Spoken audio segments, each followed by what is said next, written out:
Pozdrav društvo, dobrodošli u još jednu epizodu podcasta Gasiranje. U današnjoj epizodi imamo posebnog gosta, čoveka koji je hrabro krenuo na putovanje koje mnogi nazivaju kako fizičkim, tako i duhovnim izazovom. Naš gost je pešice hodočastio do jednog od najpoznatijih svetilišta pravoslavnog sveta, manastira Ostrog. U ovom razgovoru saznaćemo šta ga je podstaklo na ovako značajan korak, kako je izgledalo njegovo putovanje i kako ga je to iskustvo promenilo, ne samo fizički, već i duhovno. Pripremite se za inspirativnu priču o veri, istrajnosti i ličnom rastu. Moj gost danas u podcastu Gasiranje je Dejan Jeftović. Dejan, dobrodošao, kako si? Dobro našao, pomaže Bog, brate, tebi i tvojim gledalcima i pratiocima i da ih imaš mnogo više i da će Bog da napraviš više ovakvih pobožnih emisija i da idemo samo gasirati. Samo da gasiramo, jel? Da. Evo prvo pitanje, što ti inspirisalo da kreneš na ovo hodočašće peške? Pa vidi ovako... Da li je, izvini što je prekidno, da li je to bila duhovna odluka ili nešto drugo? Pa uvek je na takav poziv bude duhovna odluka. To ne može čovjek da ide na tako nešto ako nije pre svega duhovan. Mislim, kako duhovan, ako veran u Boga.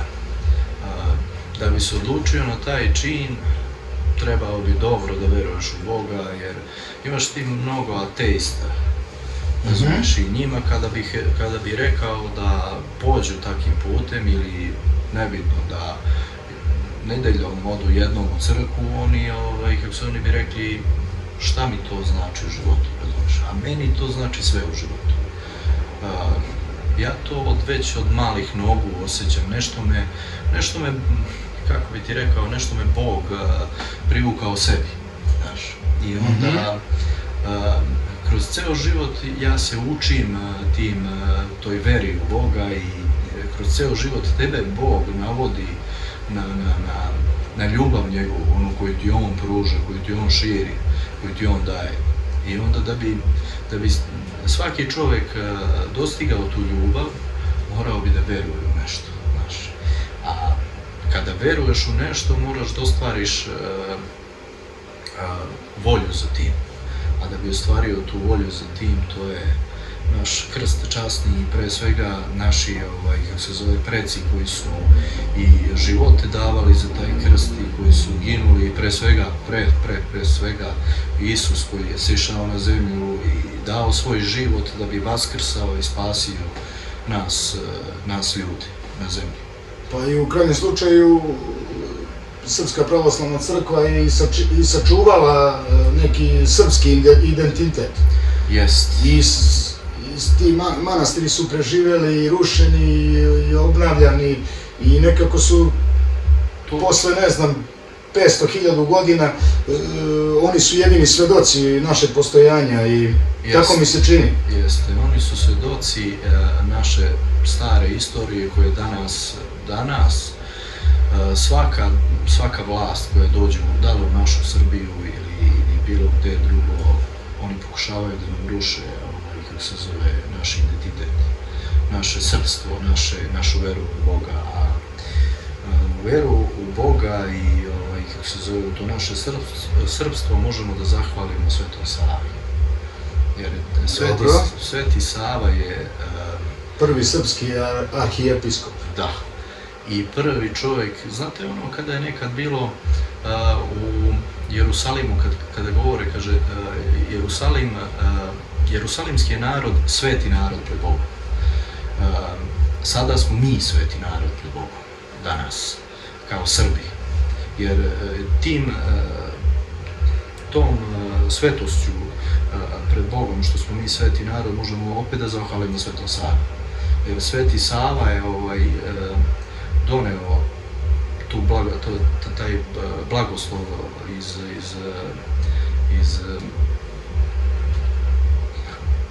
Hilandara, da kažeš. Pa...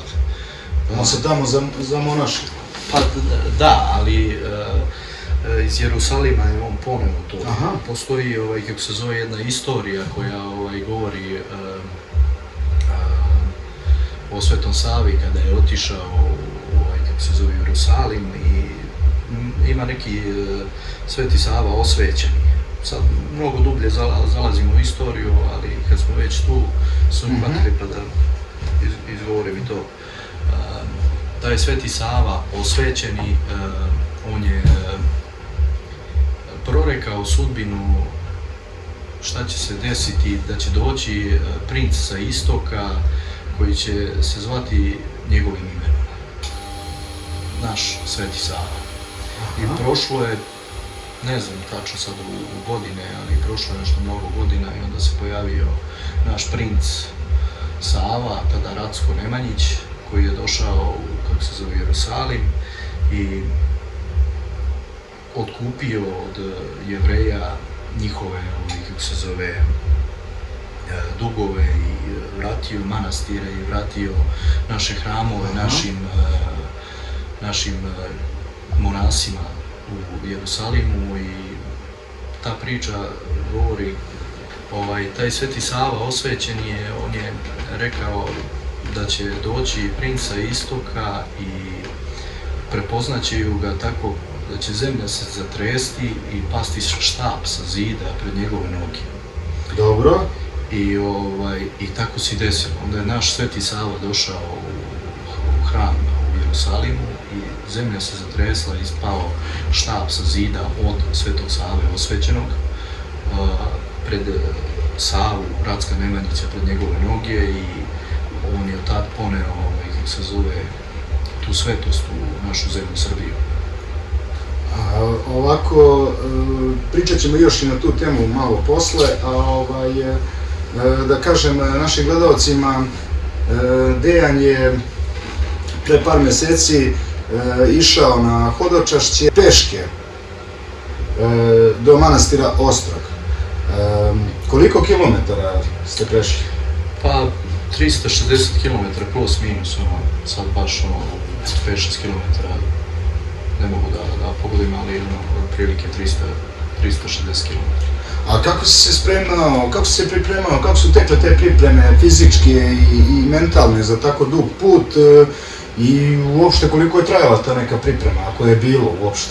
Pa ja zadnjih možda nekih 10 godina nisam bio nikakvoj pripremi, ja pre toga sam baš bio u treningu, a posle toga više nisam ništa trenirao, samo sam se osvrnuo na posao, na neku zaradu, na preživljavanje. Jest, i onda preselio sam se, živio sam u Švajcarskoj i onda sam se vratio vamo, kupio sam neki motor, pa sam se vozio sa tim motorom i naišla su tu neka braća koju sam viđao već par meseci, pešači, i ja ih susretnem sa motorom i onaj jedan kaže, kao, spremamo se za hodočašće na Ostrog, kao, jer hoćeš sa nama? U tom trenutku ja se prepadnem, razmišljam o sebi, 300 km, razumeš, kako ja rekao, ja to ne mogu da izdržim, pa kao, mi ne možemo, znaš, pa mi ćemo krenuti, znaš, ja rekao, hajde vidjet ću, rekao, znaš, ja razmišljam sve o svemu, rekao, to Bog ne šalje svakome takav poziv. I onda ja se odlučim onako, što bi ti rekao... Ti onda tu dobiješ ideju? Neistrenirana, uopšte nisam... Totalno iz nekog nezdravog života? Bukvalno, znači totalno, što kaže, rasejan ovdašnjim problemima i životom, ja pristanem na taj poduhvat i krenem sa braćom pešti na Ostrog. Znači, bez dana treninga, prvi dan smo prešli 48 km. Tu sam dobio odmah prve žuljeve i tu su bili baš onako otvorene rane. I evo, taman ulazimo u sledeće pitanje. Da li je bilo trenutaka kada si posumnjao u svoju odluku tokom puta i kako si te izazove prevazišao? Uspeo da prevaziđeš? Pa to je ono što ti kažem, vera u Boga. Znaš, i ti ako veruješ u Boga, tebi ništa nije teško? Ništa nije teško, znači sve što je... Dobiješ neku nadljudsku snagu. Sve što čoveku nemoguće, Bogu je moguće. Znači taj Bog ti ravnja sve puteve ako hodaš njegovim stopama ili ka njemu, tako reći. I koji su neki najteži fizički izazovi u toku vašeg puta? Znači vi ste krenuli, evo da kažem, Dejan živi u Mrčajevcima, jednoj maloj varošici odmah pored Čačka.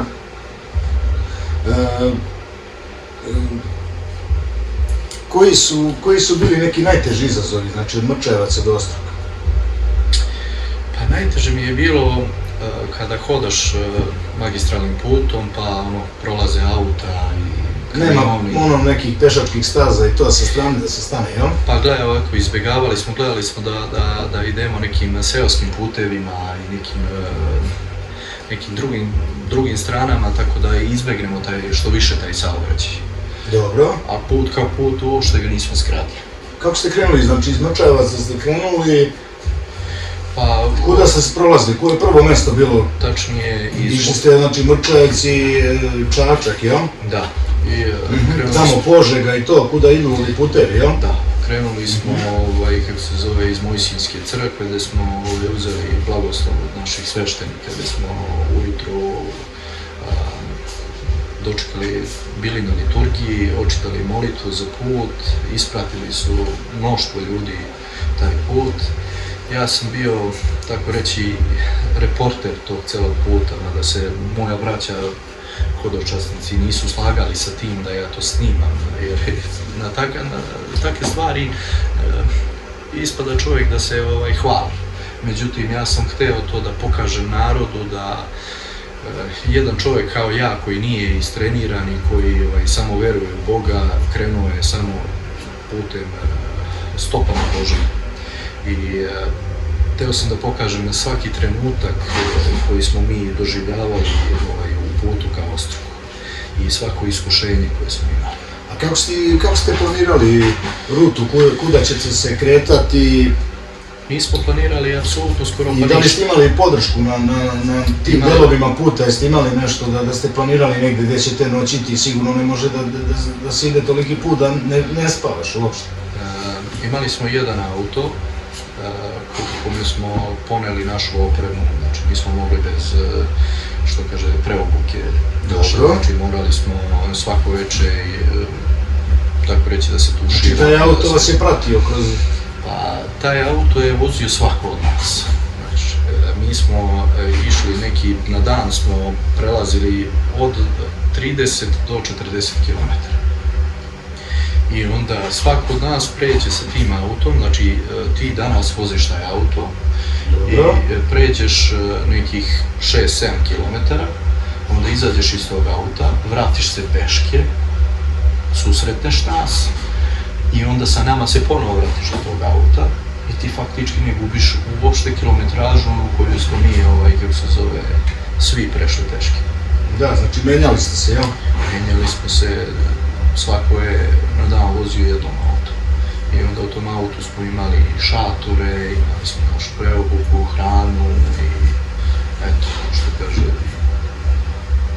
A koliko ti je duhovni taj aspekt bio važan u poređenju sa fizičkim? Pa ogromno. To je i najvažniji. U celoj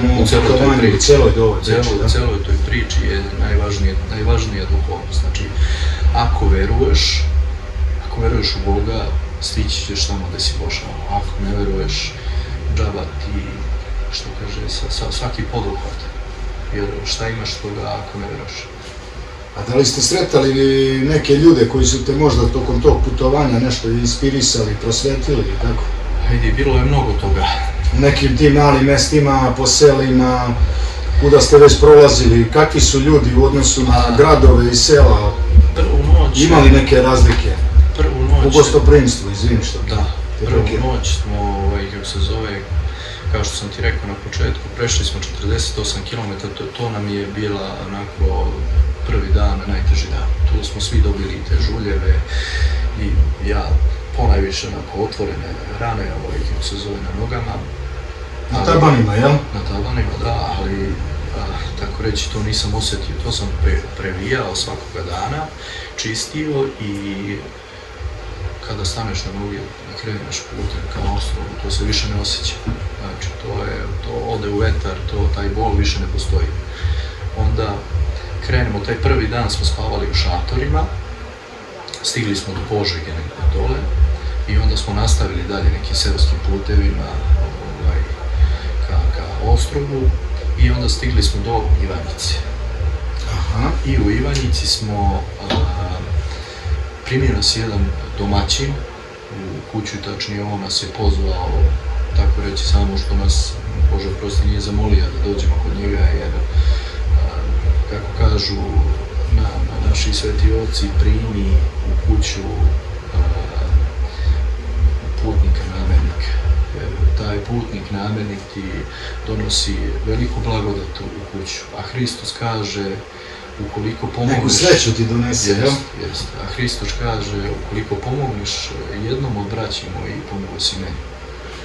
Tako da su ti ljudi vjerovatno i znali nešto od svega toga i pratili su... U medijima možda bilo jako, Jeste, jel? bilo je na jednom portalu Mučajevci Info, gdje sam objavljivao, kako se zove, ceo naš poduhvat tog puta i pratili su dosta ljudi to i mnogi su ljudi nas, kako reći, svraćali na Solok,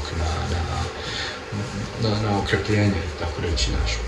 A šta ti je bilo najvažnije da poneseš za to putovanje od stvari nekih, šta ti je bilo, neke potrebštine i to?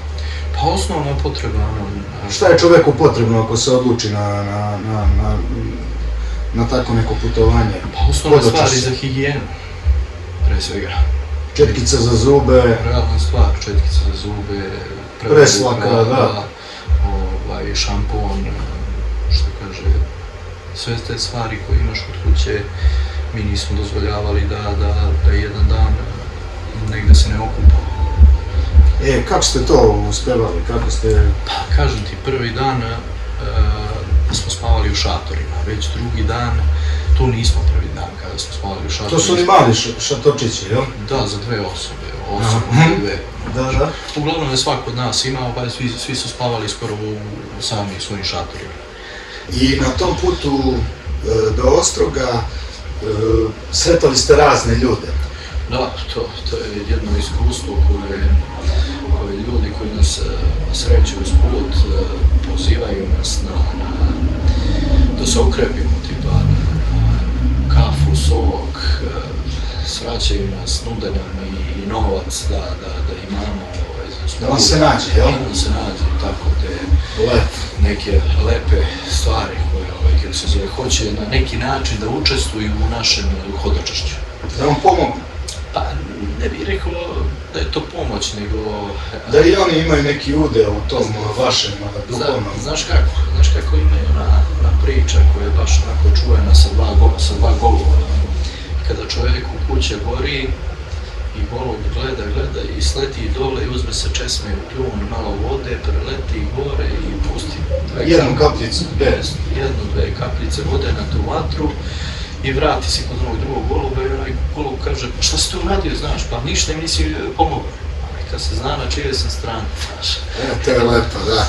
I tako da ti ljudi, kako se zove, koji su nama izlazili na neki način u susret, kako ko je hteo, mogu, želeo, što kaže, rado smo i prihvatali to, jer tako reći mi smo bili ti neki hodočasnici koji smo, kako Bog, Isus kaže, ako učiniš jednom od braća moje, učini ga si meni. Tako da nismo mogli ni da odbijemo neke stvari koje su nam nudili da bi eto bili i oni jedni od nas. I usput srećemo tog jednog seljaka gde je živeo u svom domaćinstvu i prolazimo pred njegove kuće i pita nas čovjek, kuda ste se zaputili? Ja kažem mi, pošli smo ka Vasiliju Ostroškom. Pa kao dakle idete iz Čačka? Pa kaže, imate li srpsku zastavu? Rekao, imam. Rekao, imaš li ti? Kaže, ja nemam, zašto je, kaže, ne raširite tako idete kao putem do Vasilija.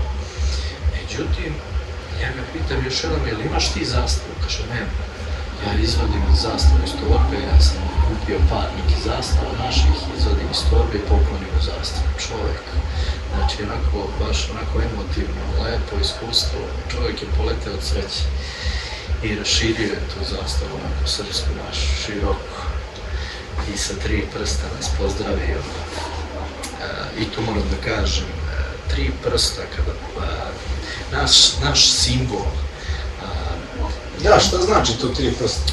3 prsta je Otac, Sin i Sveti Duh. Ta 3 prsta se ne razdvajaju, nego se sastavljaju. I Znači, oni su zajednici. ne pokazuje se ovako, nego ovako. Nego ovako. Znači, ta 3 prsta, ako hoćeš već nekoga da pozdraviš, ti ga pozdraviš ovako. Znači, tako se i krstimo i tako se i pozdravljamo, a ne razdvojeno. Znači, ako pokazuješ razdvojeno, to je onda razdvojeno Sveto Trojstvo, a ovako je skupljeno Sveto Trojstvo. I s tim u vezi, znači, mi pozdravljamo sa Otcom, Sinom i Svetim Duhom nekoga kome pokazujemo Sveto Trojstvo. Znači, ne sa razdvojena 3 prsta, nego sa spojeno. Reci nam, Dejane, možeš da izdvojiš nešto šta ti je bilo upečatljivo ili neki događaj koji vam se dogodio na to vaše hodočašće?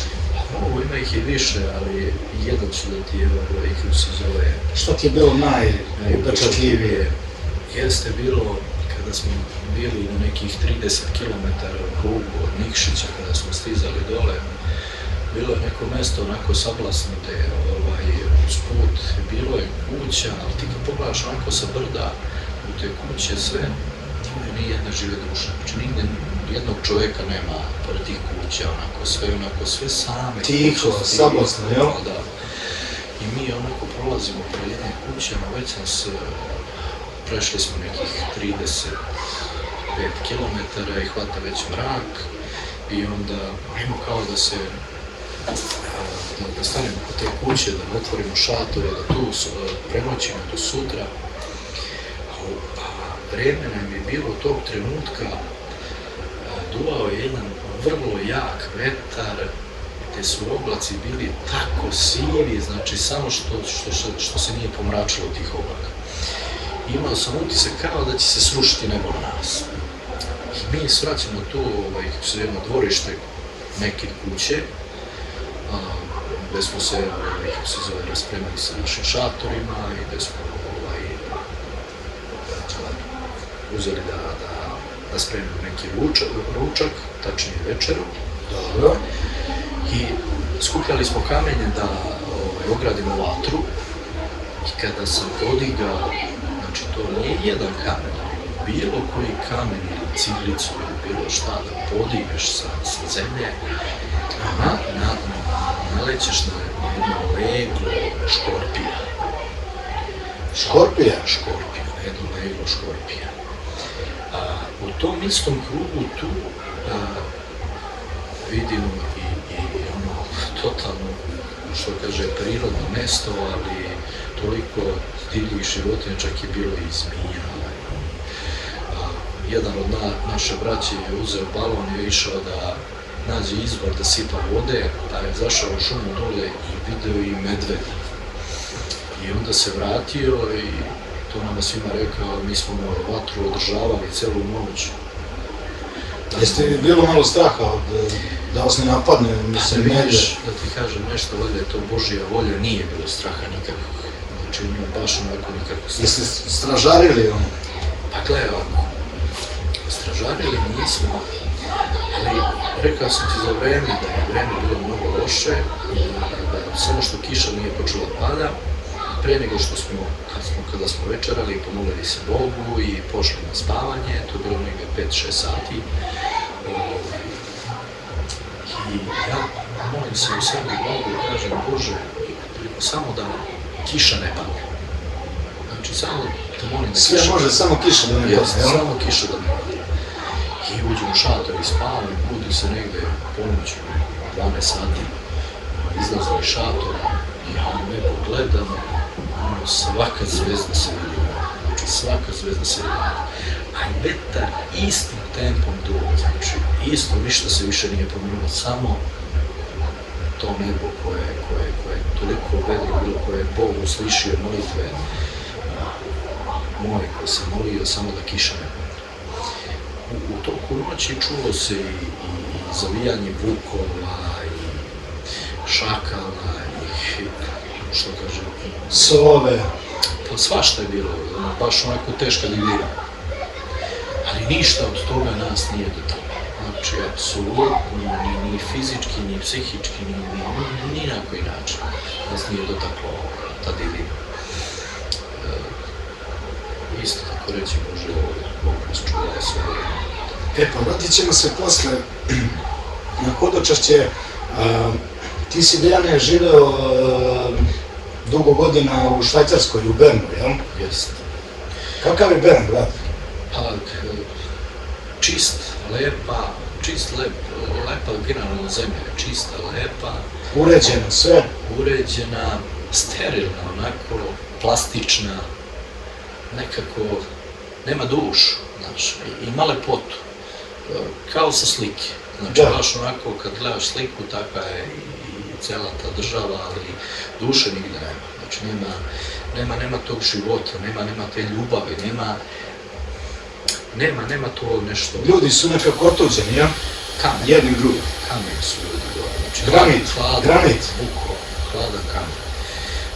Ima to, eto, malo naših ljudi koji... Ti si puštao muziku tamo, tako? Jes, radio sam. Inače, Dejan je DJ koji je u Švajcarskoj pušta muziku po raznim klubovima sa našim ljudima, sa našim, da kažem, diskotekama, ljudima sa estrade, to. Našim estradnim umetnicima, Zvezdama, da.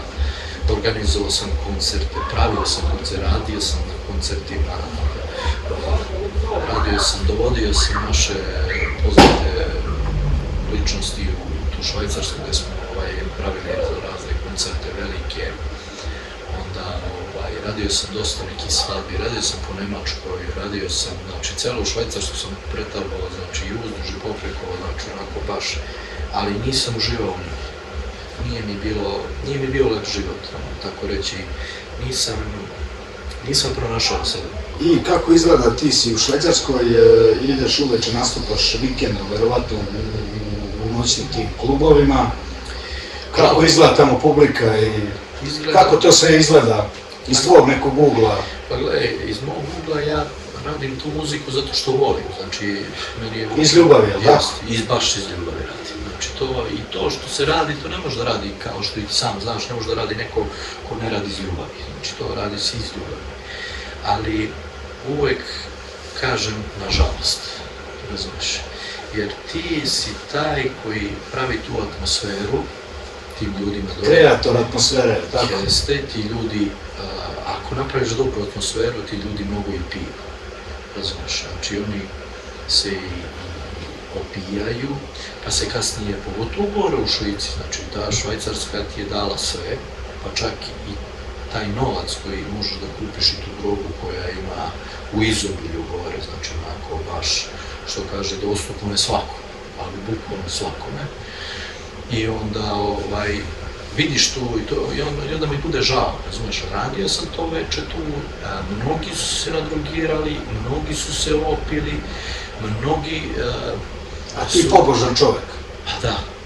I onda to ne ide jedno sa drugim, nije baš... Pa ne ide to jedno sa drugim, ali i onda mnogo puta se kajem zbog toga i redovno idem, koliko mogu to idem u crkvu i ispovedam se svom svešteniku u tom smeru i baš jednom odem u jedan manastir gde me na tom, kako se zove, na toj ispovesti kada sam ispovedao da sam takav kakav sam, takav muzičar, da kažem, i onda pogodi se da taj monah koji je, kako se zove, u tom manastiru i on voleo nekad da svira harmoniku. I onda on mene dovodi do jedne slike gde stoje demoni i gde stoje, kako se zove, put gde je ocrtan demona i put gde je ocrtan, kako se zove, gde se ide ka Bogu. I ta dva puta su totalno različite. Stoji demon sa gitarom i ogromna kapija, gde tu ide mnoštvo ljudi ka toj kapiji, a na drugoj strani stoji, kako se zove, slika, gde je trnovit put, vrlo, dobro, i gde, kako se zove, uska staza i mala vrata. To je Božji put. razumeš, znači ti da bi došao do Prešao Boga, taj put, jest, ti da bi došao do Boga morao bi da pređeš taj put, znači morao bi mnogo da se moliš, mnogo iskren da budeš i da voliš i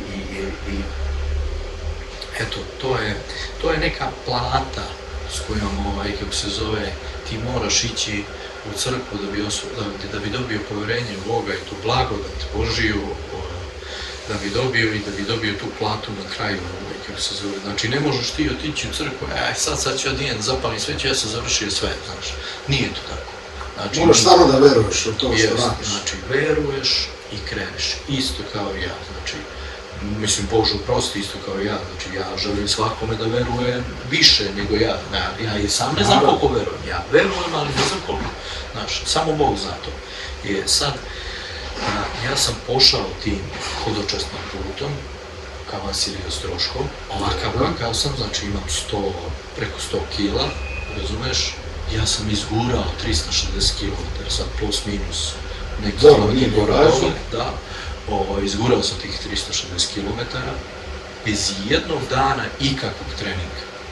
Znači, Bog je nosio sve to, znači bila je ljubav među našom braćom s kojom smo mi išli u tom smeru ka Vasiliju Ostroškom, ka toj našoj pravoslavnoj veri, ka Bogu, tako reći. I održalo nas to sve do Vasilija Ostroškog. I taj sad, šta se dešava? Vraćamo se sad na priču hodočašća. Dolazite, posljednja stanica Nikšić, idete ka Ostrogu. Nekih 20 km još ostalo do kraja vašeg puta. Ostaje tih 20 šta se dešava? Dolazite do samog Ostroga. Kako to sve izgleda? Sad ću ti opišem u kratkim nekim crtama. Bilo je tu malo i razočarenja, bilo je tu malo, to je bilo previše, kako se zove... Euforije. Da, to je bilo nekog duha, to je bilo neke lepote. Pozitivne energije, neke lepote. Da, to je bilo nešto wow, znači to baš i ne može čovjek rečima da opiše, ne može to ali mogu reći da je to bilo vrlo, vrlo lepo, znači svaki dan bi želeo isto to, znači to je, znači svaki dan hoću isto to, znači svaki dan... Da postigneš tu neku nirvanu, da kažem. Da, znači svaki dan hoću to duhovno, znači svaki dan hoću to, znači to je nešto predivno, znači nevjerovatna neka stvar. Kada smo krenuli iz Nikšića ka Vasiliju, kao da smo letili. Znači, kao da smo... Dobili ste neku nadljudsku energiju, vetar u leđe. Jest. I onda stižemo do nekih stepenica gore, blizu, nedaleko od cilja našeg. Mi se tu izvolamo, krećemo bosim nogama gore.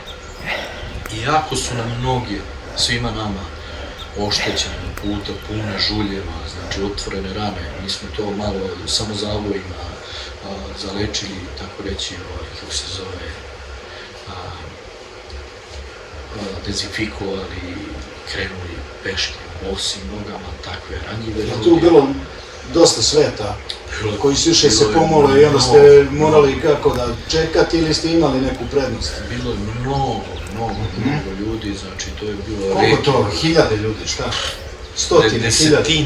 Desetine hiljada? Ma to je neverovatno, znači i baš ove godine govore svi Nikšićani dole da je neverovatan broj bio ljudi, znači rekordan broj. Znači autobus koji je trebao da siđe u 1 sat u noć, on je tek sišao sutra dan u 4 sata popodne. Znači nije mogao da siđe dole od tolikog broja. I šta se dešava? To su, znači, penjete se uz te stepenice, jer je manastir u steni, jer tako to je na uzvišenju. Da. I šta se dešava dok jeste imali barem neko prvenstvo, jer ste... Utisak je bio kada idemo gore i govorio sam ti, krenuli smo bosi, znači kao da smo lebdeli, znači nismo ni osjetili bolove u nogama, ni rane, ceo put mi nismo osjetili bolove u nogama. Ali kada smo tu stigli, kada smo se izuli i krenuli bosi, mislili smo da će to biti teško, međutim, kao da smo poleteli gore, dolazimo sada ja sam sve vreme objavljivao, kako se zove, naš put, snimao sam kao reporter tog puta, ka Vasiliju Stroškom na Mrčavici Info, objavljivao sam sve vreme te snimke, kako smo put provodili, šta nam se događalo, razne iskušenja do Ostroga.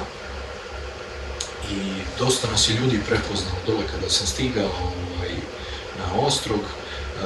Mnogi su nas prepoznali u fazonu, a ne, vi ste stigli svaka na čast, znači kao prešli ste toliki kilometri. Su vas pratili neki mediji na tom putu? Pratili se, znaš, dosta. Ali ja sam to činio, lično ja, moja braća, tako reći, naša braća, hodočasnici nisu želeli da se eksponiraju u tome, ali ja sam... Dobro, ali samo taj čin i taj poduhvat je, da kažem, vest. Jest. Da tako neka grupica ljudi odluči se na tako nešto, mada su i dosta ljudi pre vas to radilo, ali ti si prvi koga ja lično poznajem da je napravio taj uspešno, taj poduhvat, da su prešli toliki put.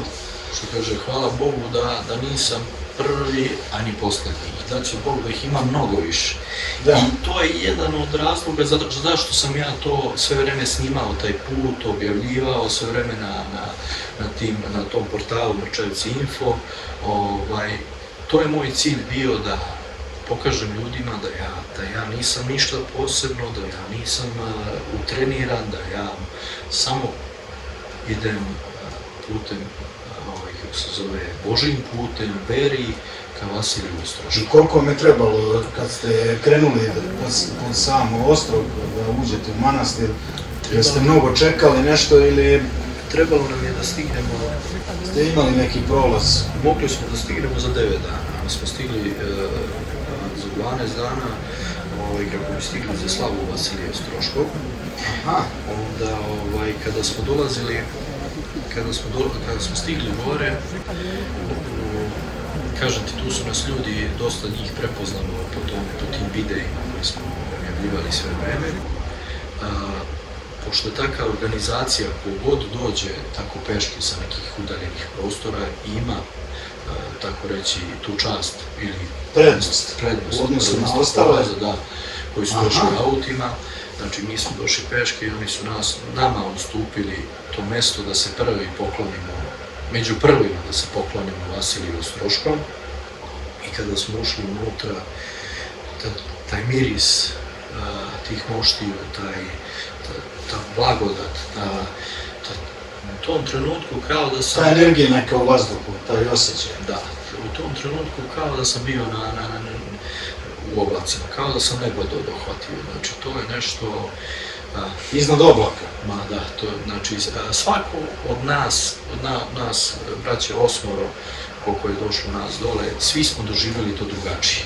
Znači, svi smo doživjeli drugačije. Svako na svoj način. Svako na svoj način. I taj put, znači, dok smo stigli dole, bio je neverovatan, ali sad moram da ti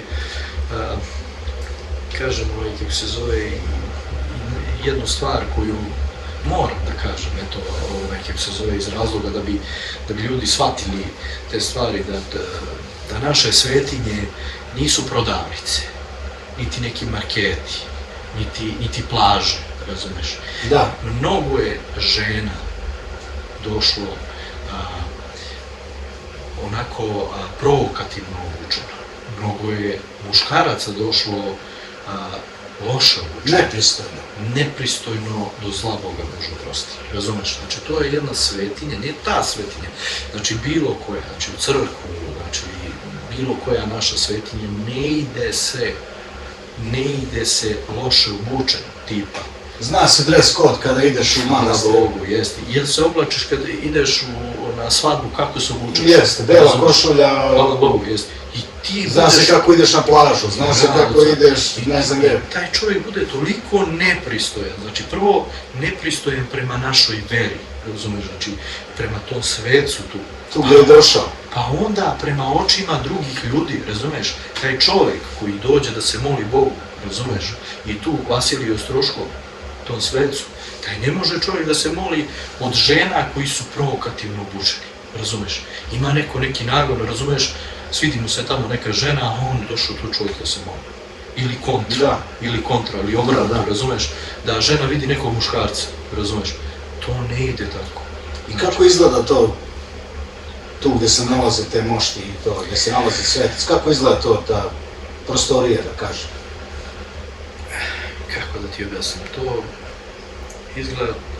I kakav je osjećaj kad ti priđeš tu, gledao si na ekranima, ovako, onako, po internetu, kako to izgleda na nekoj slici i kako uživo kad ti kad dođeš na 2 metra od sveca.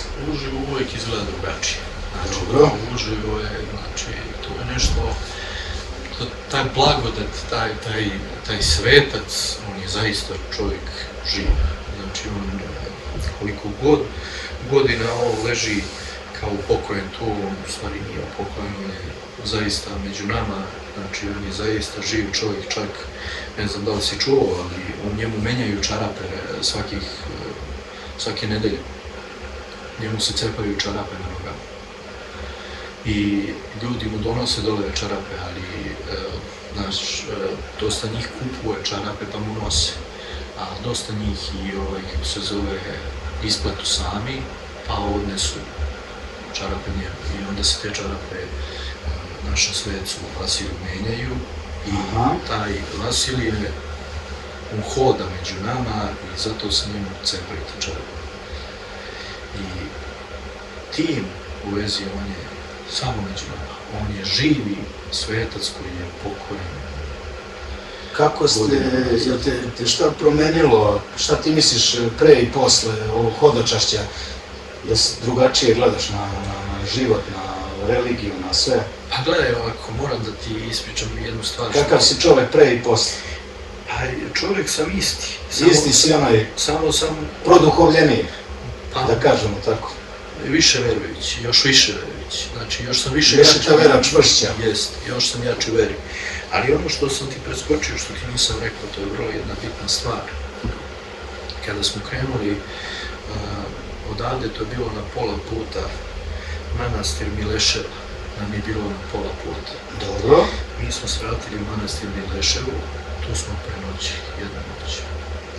I jedna vrlo bitna stvar, pre mnogo godina ja kao dete sam sanjao taj manastir, pre toga nikad u životu nisam bio u taj manastir. Znači, nikad u životu nisam koračio u taj manastir. Niti sam ga na slici video, niti bilo gde. Čuo za njega, jesam i to samo možda ovako naleto kroz priču. I u taj manastir sam došao i kada sam ušao u taj manastir, znači onaj, što bi mi moderni rekli danas, težao, znači bukvalno onako... Kao da si već bio, jel? Kao da sam već u tom trenutku, a znam 100% da sam sanjao, ja se sjećam tog sna, znači taj san mi je bio toliko težak, malo sam sanjao, sad da ne ulazim kako se zove...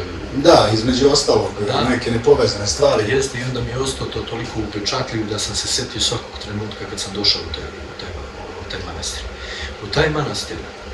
Šta se tu dešava u tom manastiru? Taj manastir, u njemu je ruka Svetog Save. Da, to znam. I sinovac Svetog Save, njegove mošti su tu. I još jednog monaha koji je bio tu sada, ne znam tačno kog, zaboravio sam, nećete mi zameriti što kaže ti tvoji gledalci, naši gledalci, što ne mogu setiti ko je, nije on sam. I mogu ti reći, tu smo dočekali Vaskrs. Tu smo se pričestili, ispovedili, pričestili i dočekali smo tu Vaskrs. Tu su nas dočekali naše porodice, došli su naši svi. Tu smo jedan dan ili pola dana doživjeli nešto prelepo, isto tako jedno poduhovljenje, jedno prelepo iskustvo, znači ja to nešto tu. Taj trenutak tu isto nikada neću zaboraviti, taj manastir i tu lepotu tog manastira, znači taj manastir kad sam ušao, znači to je kao bio raj na zemlji, znači tako lepota bila, znači to je kao da sam stvarno bio na nebesima, znači to je stvarno nešto nešto vrlo prelepo. Znači taj manastir mi je, za života će mi ostati kako se zove, u srcu, što kaže, u sećanju. I sva braća moja isto su, i oni isto govorili isto to. Znači, nešto nevjerovatno. Što bi poručio možda nekim mladim ljudima koji bi možda pokušali da krenu vašim stopama i da naprave sličan poduhvat? Svi mogu to da uradi, ali bukvalno svaki čovjek može to da uradi, ali sa verom u Boga. Znači ti ako kreneš da, sad malo da se izrazim onako laički, kreneš da svratiš kod automehaničara, pa ću da nastavim dalje dole, pa ću da svratim kod kuma, kod drugara, kod brata, kod onoga, od toga nema ništa. Tako da, nećeš izdržati taj put toliki, razumeš li, taj put zahteva duhovnost, jer taj put ti ideš... Za taj put moraš da veruješ, ne možeš da ideš ti na put da bi išao na put. Jest, znači ti ideš sa verom u Boga, znači ideš sa verom na taj put, znači cilj ti je vera. Ako veruješ, kako kaže Bog, ako veruješ, ako kažeš onom drvetu, ako imate zrno vere, kažeš onom drvetu, iščupaj se, presadi se onde, to drvo će to i uraditi. A mi nemamo to zrno vere, mi imamo mnogo manje, pa nam eto i toliko Bog ustupi tu moć, da kažem, ili blagodat koji nas nosi do tog poduhvata Svetog Vasilija Ostroškog. Eto, njemu smo išli da se poklonimo, njemu smo išli da se pomolimo. I uspeli ste u tome? Pa, kako ko, znaš, svi smo mi imali neku molitvu kada stignemo dole da se pomolimo Vasiliju Ostroškom. Znači, svako od nas je imao neku želju, mislim, nije to, Bože oprosti, fontana želja, da se razumemo. To je, kako se zove, pre svega sa ljubavnom, znači ti treba da imaš jednu ljubav da bi došao do Vasilija Ostroškog peške i sa ljubavlju da ga zamoliš za neku od tvojih molitvi. Znači mora to da bude ljubav. Ako nemaš ti tu ljubav i iskrenost, to tvoja želja, to ništa ne vredi, to što kaže, to kao baciš u vodu sve. Dijane, šta te gasira? Pa... Šta te gasira? Mnogo toga, ali prva stvar što me gasira, to je vera u Boga. Znači, prvenstveno što hoću, što sam želeo svim ovim snimcima i ovom tvojom emisijom koju si mi ti pozvao u gasiranje, da popričamo. Jeste, da dočaramo tim ljudima, to je ljubav. Da malo prenesemo iskustvo. To je ta ljubav prema Bogu, a mlade da usmerimo prema Bogu i da dokažem da nisam ja jedini koji to može da uradi, znači može to svako da uradi, samo treba da imaš ljubav, želju i volju da kreneš na to, iskrenost. I ono što je najbitnije, znači nikada, znači to mladima mora se kaže, znači nikada 3 prsta razdvojeno, uvijek 3 prsta sastavljeno. Otac, Svet i Duh su neraskidiva veza i oni su uvijek zajedno. A nas mnogi uče pogrešno, jer i sam znaš, i istoriju nam čak menjaju, kako se zove, da bi nam uništili religiju i veru i kako se zove, i uspevaju u tome, mogu ti reći, znači mi smo se odvojili Bogu, ali ovim putem ja molim Boga i voleo bih da sam uspeo bar jednog čoveka da obratim